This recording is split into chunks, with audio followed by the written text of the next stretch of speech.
আগরতলা পৌর নিগমের উদ্যোগে বিশেষ গুরুত্বপূর্ণ সভা আহ্বান করেছে যে আমাদের সেনিটাইজেশন অ্যাওয়ারনেস প্রোগ্রাম স্ট্রেডো এই বিষয়ে মানে আমাদের পথকুকুর যেগুলি আছে বিশেষ করে এনিম্যালগুলি তাদেরকে সুরক্ষা দেওয়া, তাদের বাথ কন্ট্রোল করা জন্য আমাদের একটা বিশেষ আলোচনা সভা হয়েছে। মূলত আমরা লক্ষ্য করেছি যে আগরতলা শহরে প্রায় আমরা সার্ভে করেছি 1200-র উপরে স্ট্রে ডগ আছে যারা রাস্তায় থাকে এবং বিভিন্ন সময় মানুষকে তারা কামড়ায় এবং অনেক সময় এই বিষয়গুলো আক্রান্ত হয়। এইগুলো নিয়ে বিস্তারিত আলোচনা এআরটি থেকেও এসছেন, অফিসের সে ডিরেক্টর এসছেন ডক্টর জগন্নাথ বণিক। উনি আলোচনা রেখেছেন আমাদের ওয়ার্ডের MIC member, central zonal chairman, সমস্ত জোনাল চেয়ারম্যান সহ আমাদের নতুন যিনি জয়েন করেন commissioner, commissioner, district deputy commissioner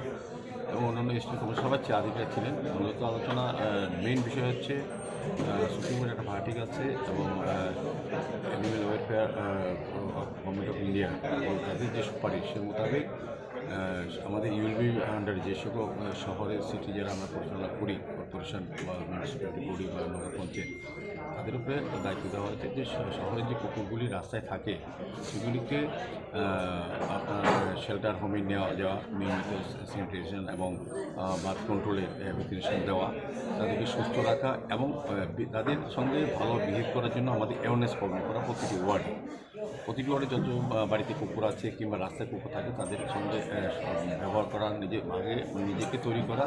যে অযথা ওদেরকে উত্তক্ত না করা, ওদের খাদ্যের যাতে অভাব না হয়, ওদের যাতে জলের অভাব নয়, যে কারণে তারা বিরক্ত বা উত্তক্ত হয়ে অন্য মানুষকে কামড়ায়, তার থেকে প্রতিরোধ করা বা সচেতন করা মানুষকে। আর দ্বিতীয়ত পরে এই কুকুরগুলিকে নির্দিষ্ট জায়গায় নিয়ে ভ্যাকসিনেশন করা এবং তাদের বাথ কন্ট্রোল করা মেইন উদ্দেশ্য হচ্ছে এবং সেই উদ্দেশ্যে আজকে আলোচনা সভা হয়েছে। আমরা সুপ্রিম কোর্টের ভার্ডিক্ট অনুযায়ী, নির্দেশনা অনুযায়ী যে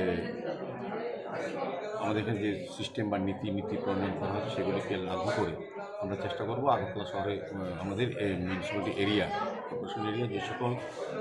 পথকুকুর আছে তাদেরকে সুরক্ষা দেওয়া, তাদেরকে শারীরিকভাবে সুস্থ রাখা এবং তাদের বাথ কন্ট্রোল করা এবং স্যানিটেশন করা সব ব্যবস্থাপনা এবং প্রয়োজনে তাদেরকে আমাদের শেল্টার হোম বা শেল্টার হাউসে নিয়ে রাখার